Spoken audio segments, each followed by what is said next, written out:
Amigo y amiga que me escuchas, te damos la bienvenida nuevamente a Púlpito Reformado, la voz de la Reforma Protestante en Puerto Rico, la voz oficial de la Iglesia Presbiteriana Reformada en San Juan. Te habla el reverendo Carlos Cruz Moya y te invitamos a que te quedes con nosotros en la próxima hora para que escuches palabra de Dios, la palabra que no se equivoca, la palabra que no vuelve atrás vacía, esa palabra que como espada de dos filos penetra hasta lo más profundo del corazón del hombre y la mujer. En esta hermosa noche en San Juan de Puerto Rico vamos a tener un tema que ha sido expuesto en esta semana y es el que consideramos el falso acuerdo entre los apóstatas de la Alianza Mundial Reformada, la Comunión Mundial Reformada y el Vaticano sobre la justificación. El falso acuerdo entre los apóstatas y el Vaticano sobre la justificación. Así que amigo y amiga que me escucha, busca tu Biblia, la palabra de Dios, la única regla de fe y conducta para discutir este tema tan interesante. Te invitamos, amigo y amiga que nos escucha, que busques tu Biblia, la palabra de Dios, la única regla de fe y conducta, y que busquemos en Romanos capítulo 5, versículos 1 y 2. Romanos capítulo 5, versículos 1 y 2. Dice así la palabra de Dios: justificados pues por la fe, tenemos paz para con Dios por medio de nuestro Señor Jesucristo, por quien también tenemos entrada por la fe a esta gracia, en la cual estamos firmes y nos gloriamos en la esperanza de la gloria de Dios.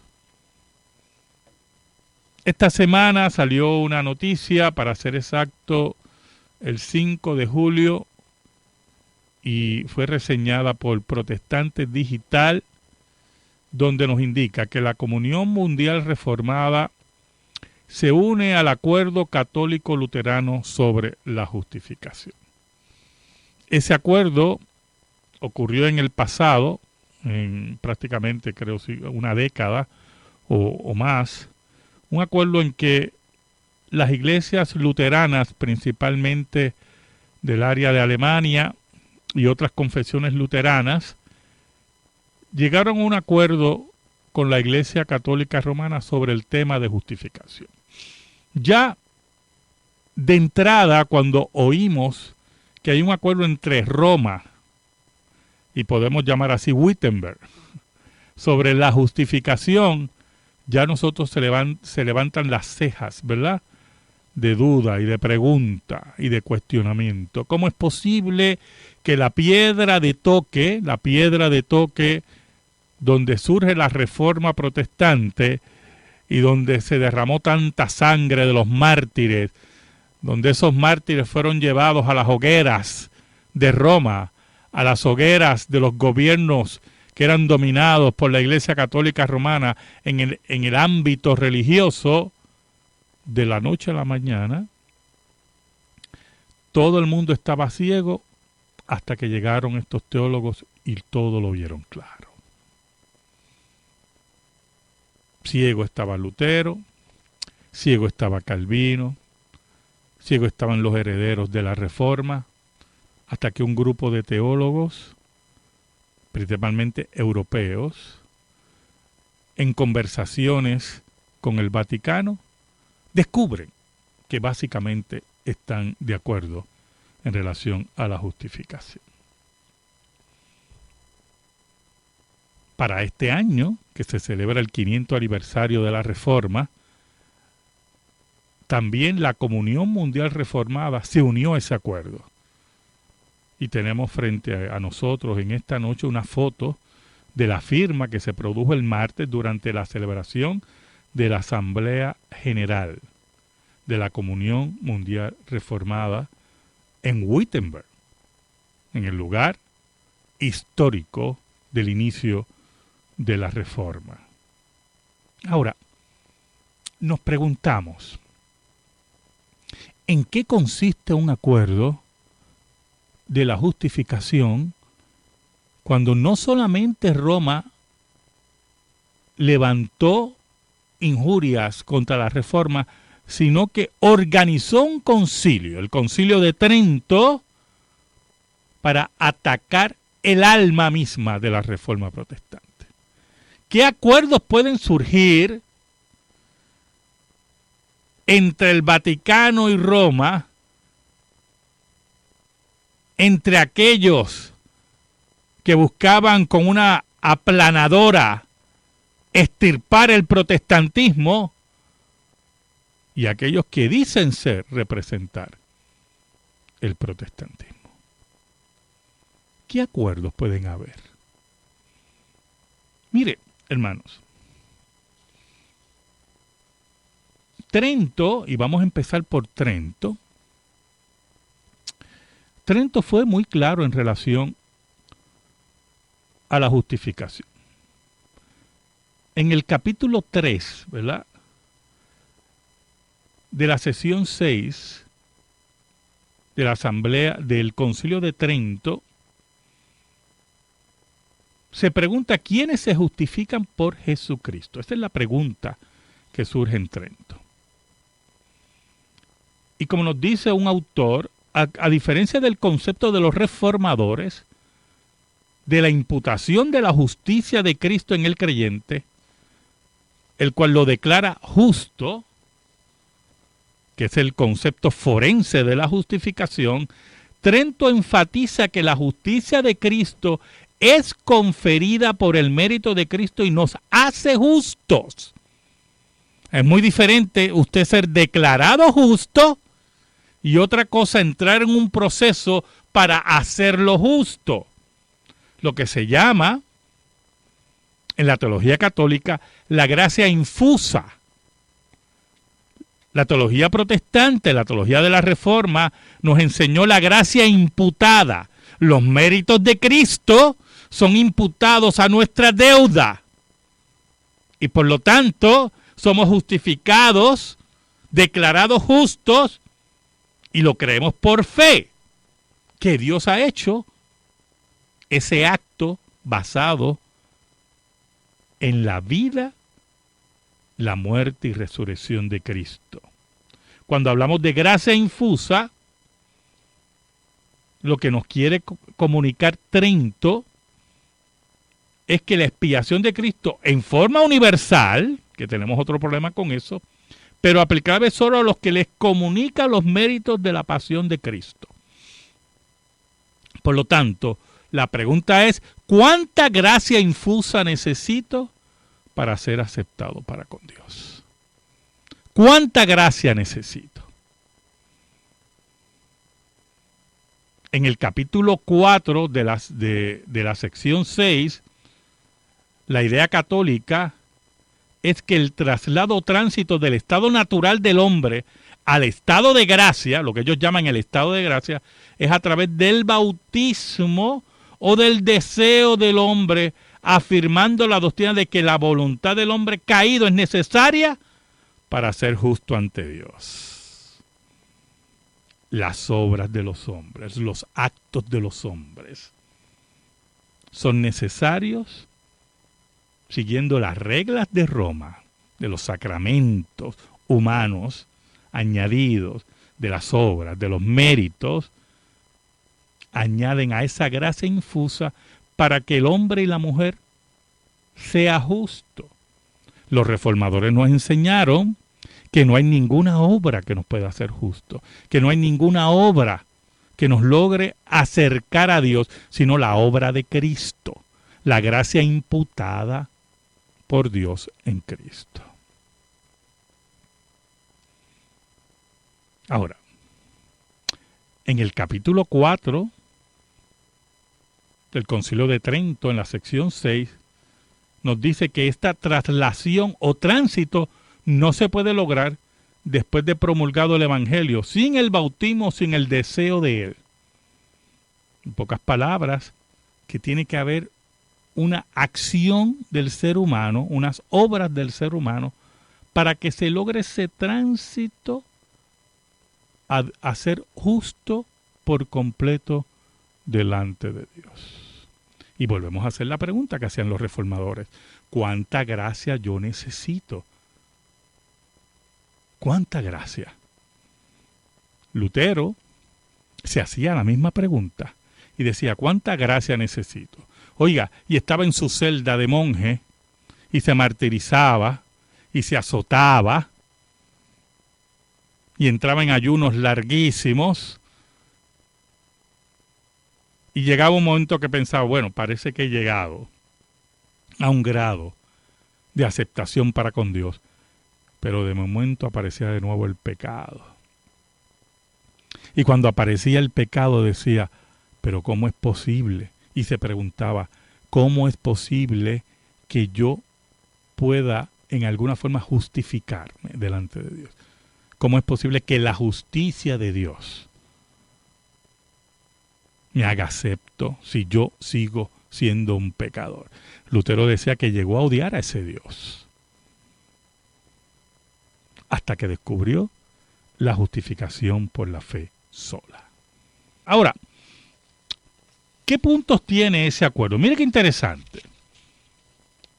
En el punto 2 de ese acuerdo nos dice que dice mediante el enfoque apropiado de estudios bíblicos recientes, escuche, estudios bíblicos recientes, y recurriendo a métodos modernos de investigación sobre la historia de la teología y los dogmas, el diálogo ecuménico entablado después del Concilio Vaticano II, que es un concilio romano, que no es un concilio ecuménico, y esto tiene que estar claro, y es muy importante que usted sepa que todos los concilios romanos, principalmente el Vaticano I y Vaticano II, se hacía un llamado a las iglesias que se unieran a la única iglesia verdadera en la tierra, que era la iglesia de Cristo, donde estaba el vicario de Cristo, que es el Papa.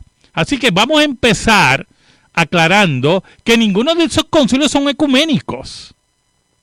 Que cuando usted firma acuerdos con Roma, firma acuerdos con aquellos que le dan la espalda totalmente al cuerpo de Cristo, reclamando ellos la singularidad de la iglesia de Cristo en el mundo. Así que vamos aclarando eso.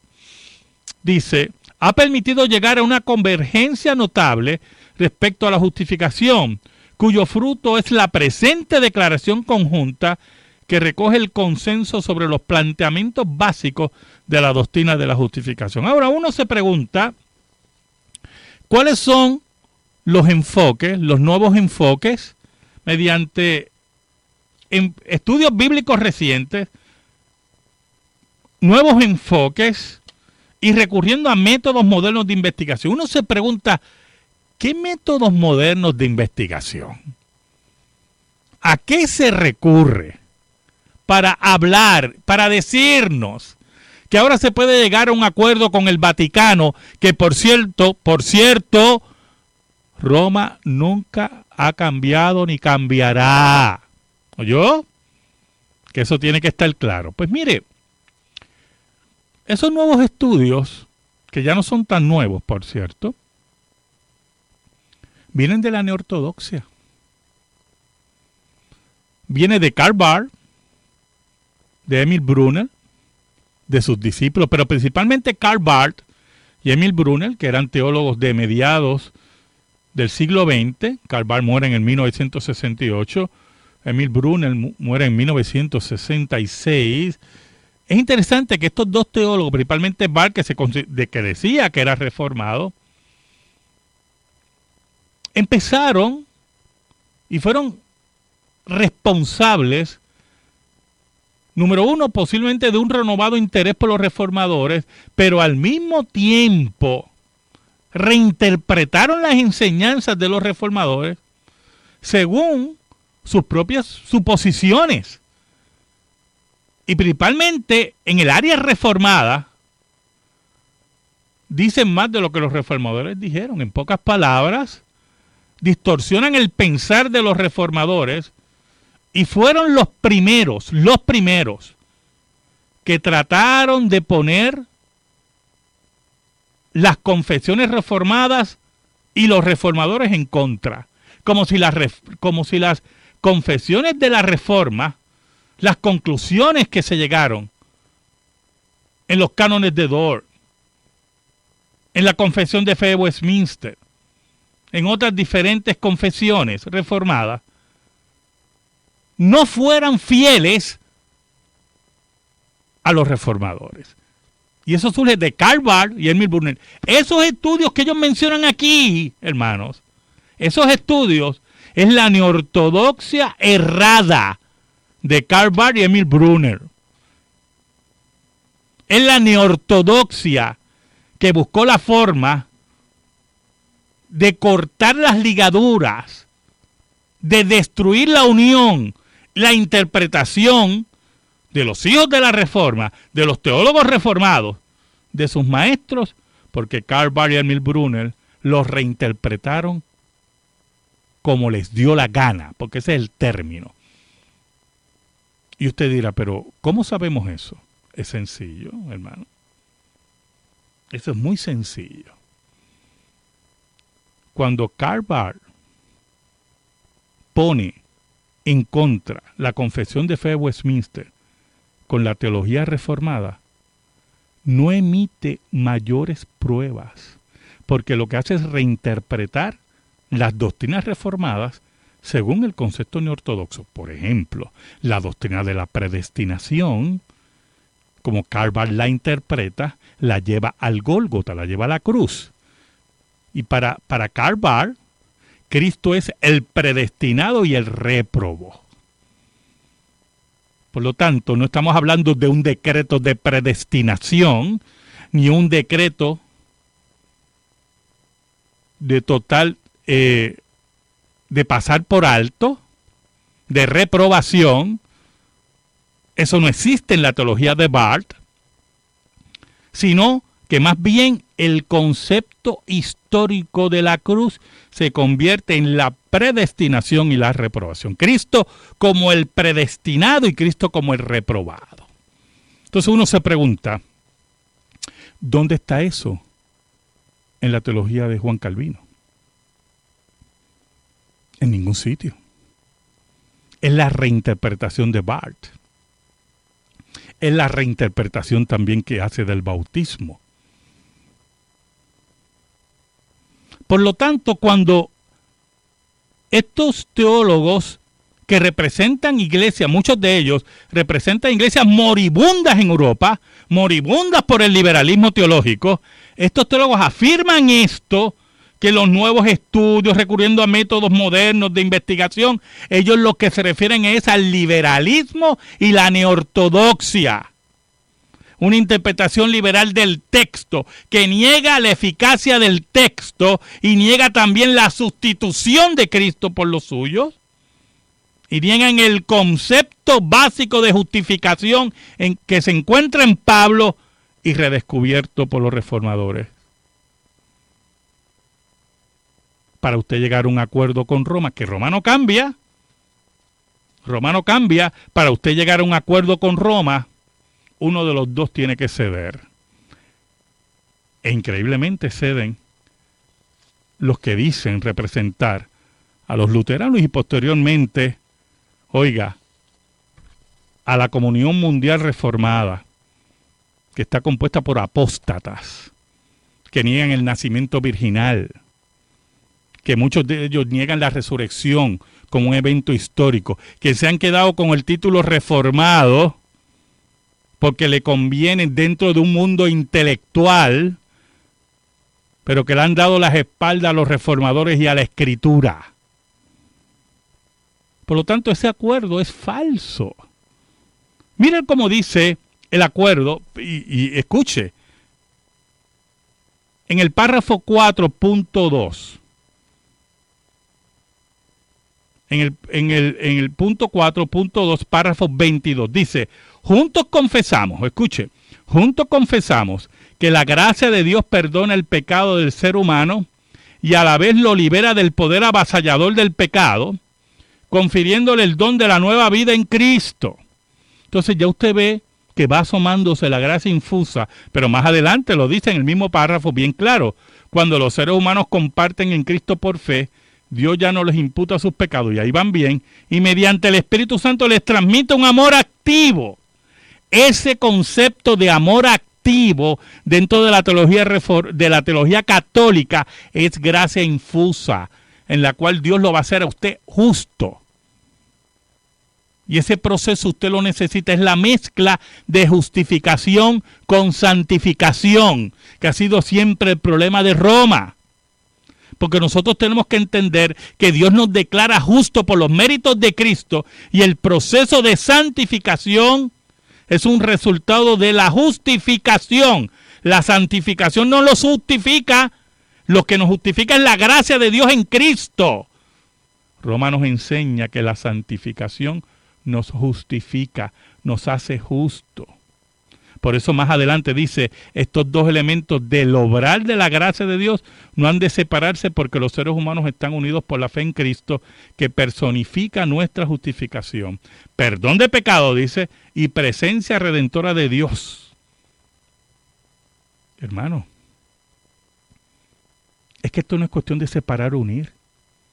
Es que una cosa es justificación y otra cosa es santificación.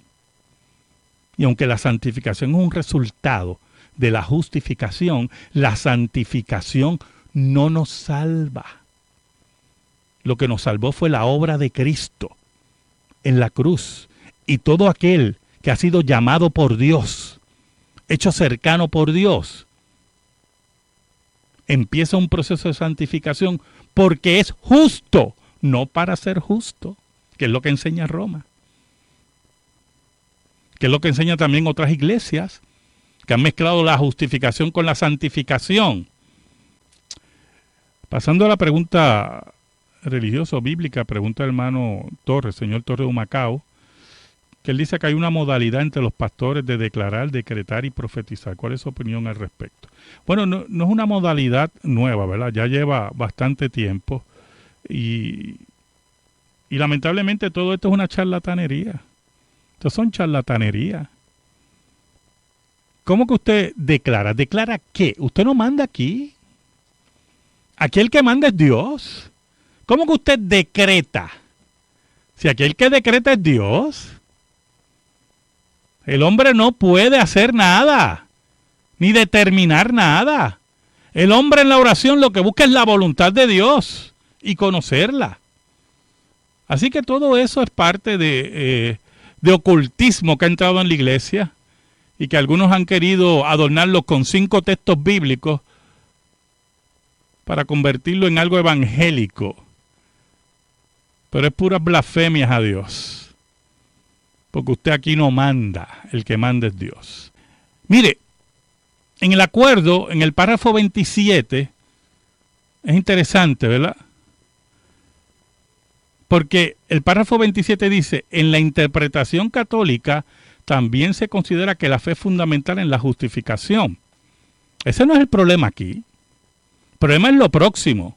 Porque sin fe no puede haber justificación. El ser humano es justificado mediante el bautismo en cuanto oyente y creyente de la palabra. Aquí vemos, ¿verdad? Se introduce la regeneración bautismal. Pero añade, la justificación del pecador es perdón de los pecados y volverse justo por la gracia justificadora que nos hace hijos de Dios. Eso es lo que decía Trento. Por lo tanto, no podemos estar de acuerdo con esto. Porque la gracia de Dios en relación a la santificación no nos justifica. El que nos justifica es la gracia imputada de Dios en Cristo. La mezcla de justificación y santificación es parte integral de la mentira de Roma. Y por lo tanto, cuando la Comunión Mundial Reformada se une a este acuerdo católico-luterano, lo que hace es traicionar la fe reformada. Y como dije anteriormente, son personas, muchos de ellos representantes de iglesias liberales, iglesias que no creen en la Escritura, que son bartianas en su concepto y que hablan de nuevos estudios y nuevos acercamientos al texto, tergiversando el mismo y buscando, escuche bien lo que le voy a decir, buscando en alguna forma volver a Roma. volver a Roma. Y eso es lo que nosotros tenemos que estar atentos. Mire, a mí me sorprende porque tengo aquí por aquí una noticia que es importante, porque esa misma Comunión Mundial Reformada,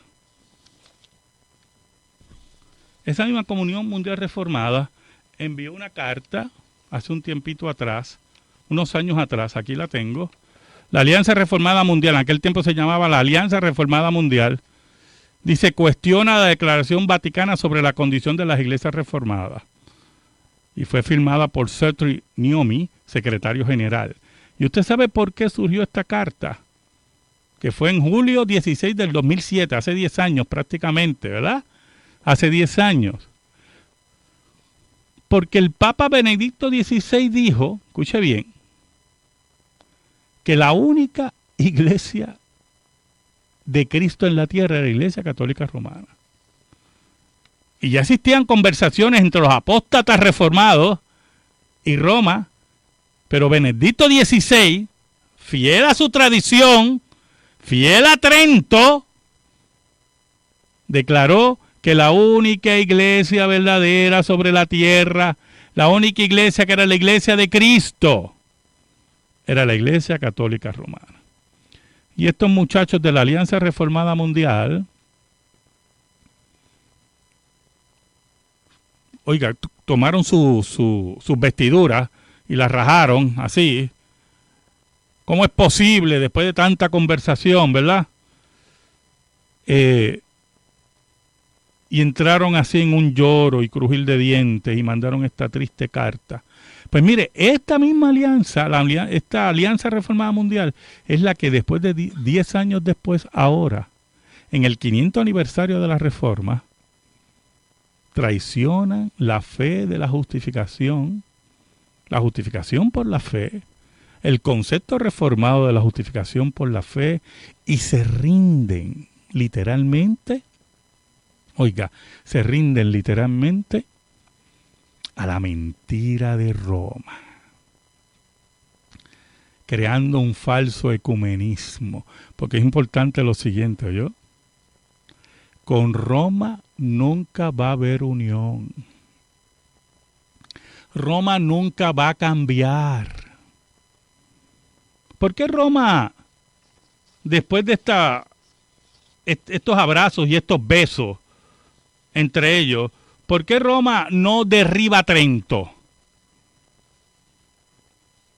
¿Por qué Roma no quita sus conceptos de justificación infusa y hace declaraciones más precisas sobre eso? Mire, es interesante, porque el párrafo 41 de este acuerdo que firma la Comunión Mundial Reformada dice que de ahí que las condenas doctrinales del siglo XVI, escuche este discurso a ver si usted lo entiende, es el típico discurso leguleyo para estar con Dios y con el diablo, y para estar de acuerdo con todo el mundo y no estar de acuerdo con nadie. El típico discurso liberal que no dice nada, pero habla mucho. Dice así, de ahí que las condenas doctrinales del siglo XVI, así dice el párrafo 41 de este acuerdo, por lo menos en lo que atañe a la doctrina de la justificación, se vean con nuevos ojos. Vamos a ver los nuevos ojos. Las condenas del Concilio de Trento no se aplican al magisterio de las iglesias luteranas expuesto en la presente declaración. Perdóneme. Eso dirán ellos ahora. Trento condenó todo concepto de justificación por la fe según la Reforma. Es una condena al magisterio de la teología reformada, de los teólogos reformados, de los teólogos luteranos del siglo XVI. Entonces añade, aquellos que quisieron representar a los luteranos, dice, y las condenas de las confesiones luteranas no se aplican al magisterio de la Iglesia Católica Romana expuesto en la presente declaración. Mentira. Eso es una mentira. las declaraciones de las confesiones luteranas, de las confesiones reformadas, eran contra el magisterio de la Iglesia Católica Romana y contra los conceptos de justificación, de gracia infusa, de obras y de mentiras y de supersticiones que Roma siempre ha estado enseñando. Por lo tanto, este párrafo es una mentira, es cambiar la historia. Pero lo interesante es el próximo párrafo. El párrafo 42 dice, ello no quita seriedad alguna a las condenas relativas a la doctrina de la justificación. Bien, hermano, yo no entiendo esto. Bueno, ¿se le quita o no se le quita? Algunas distaban de ser simples futilidades y siguen siendo para nosotros advertencias saludables. Mire cómo le llaman ellos. Advertencias saludables a las cuales debemos atender en nuestro magisterio y práctica. El acuerdo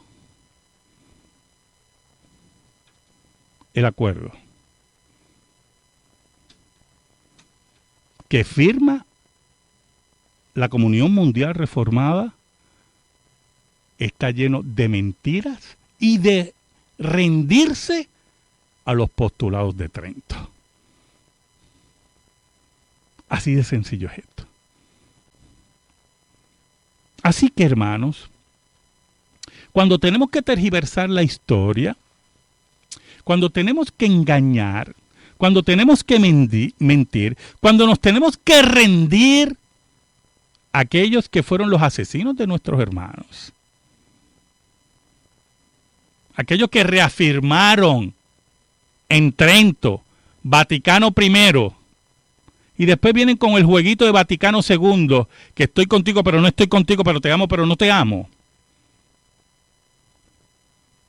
Como la flor de la margarita, te quiero, no te quiero, me quiere o no me quiere.